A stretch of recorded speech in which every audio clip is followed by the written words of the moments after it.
Hey everyone. All right, so I'm out here practicing the bow today. It's very important when you're deciding on taking the life of an animal. You want to do it as efficiently as possible, and you want to do it as humanely as possible. Now, some will argue, you're still taking the life. What's ethical about that?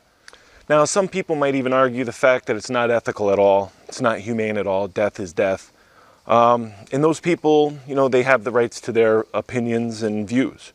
Not everybody was brought up with outdoors and hunting and, eating what you kill.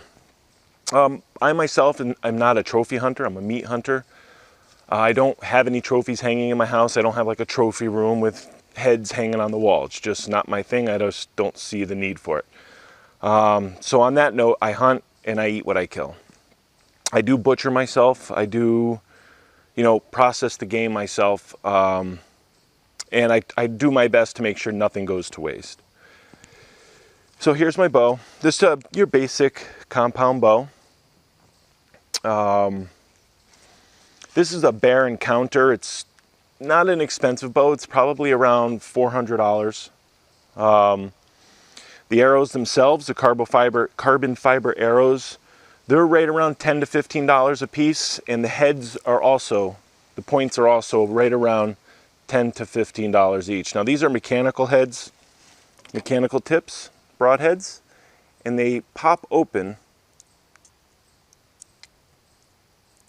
like that upon impact. And that gives you a 2-inch cutting diameter. And that's what you really want. You want that large wound to bring the animal down within a reasonable amount of time, like I said, ethically and humanely. You don't want to just wound the deer and have it run around and slowly die. You want it to happen quickly. So there's a tip right on the front, this razor blade right here, and these side ones open up upon impact and also are razor sharp. And I mean razor sharp. You see a lot in the movies about, people getting hit with an arrow and they're stuck and they break it off. Well, a bow like this, okay, this one's set up for right around 60 pounds, 65 pounds draw. A bow like this, you wouldn't even hear it, you probably wouldn't even feel it, and it would probably just go right through you. It would go right through a person without a problem. And you wouldn't think you were shot with a gun. I mean, it would be that fast. So when you see that in the movie where it's like sticking there and they break it off, that's usually because it's either a much weaker bow.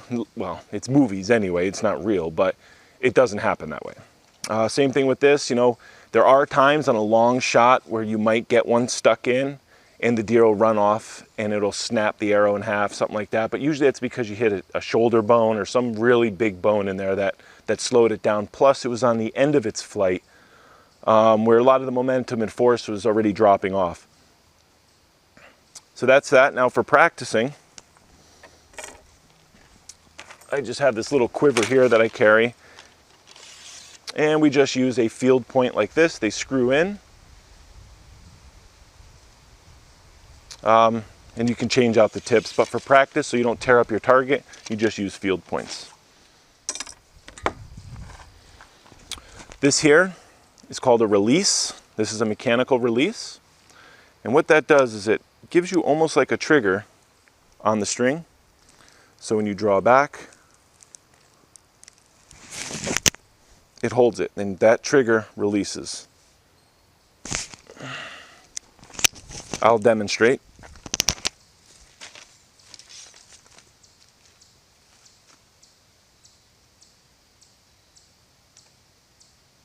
Release, flip it on, draw back, and shoot.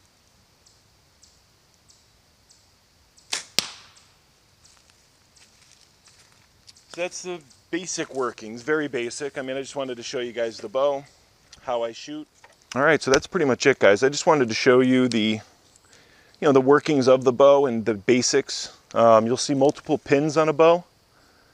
Those colors, green, yellow, and red. The green is for close shots, usually under 30 yards. This one goes out to about 40 yards, and this one's 50 yards.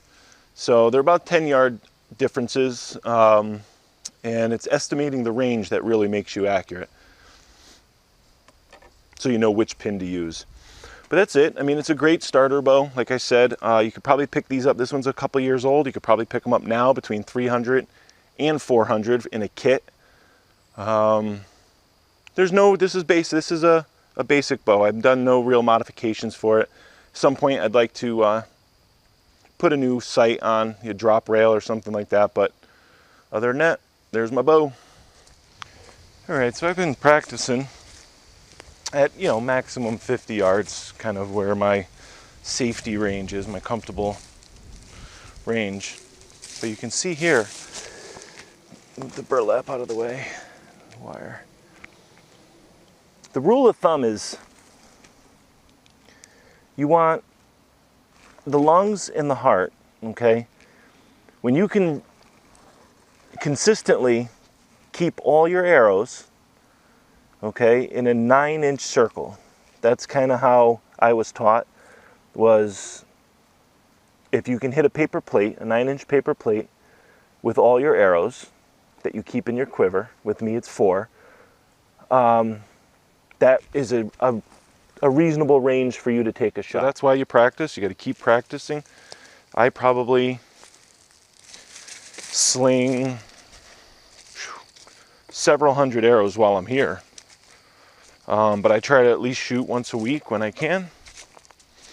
If for some reason I can't do that, I make sure that I practice even more while I'm here. I'll actually not go out one full day, just so I can practice throughout the day. Make lunch and practice. When I cooked the venison stew, I actually practiced that whole day while I was cooking, right up until nighttime.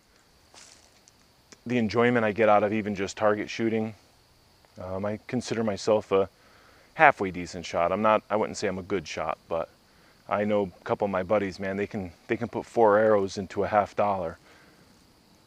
But they're, I look at it this way too. They're also shooting $1,000 bows, and each arrow is like $25. They're severely into it. Me, like I said, I hunt for the meat of it. I enjoy being out in the woods, and it's a good skill to have. A lot of people talk about prepping and this and that and the other thing, but if it doesn't come in a can or a box, they wouldn't know what to do with it. So if you're a prepper and you're looking to be self-sustaining in the event of a shit hits the fan, you're going to want to know some of these skills. All right, guys. Blacktop Boondocker. Talk to you soon.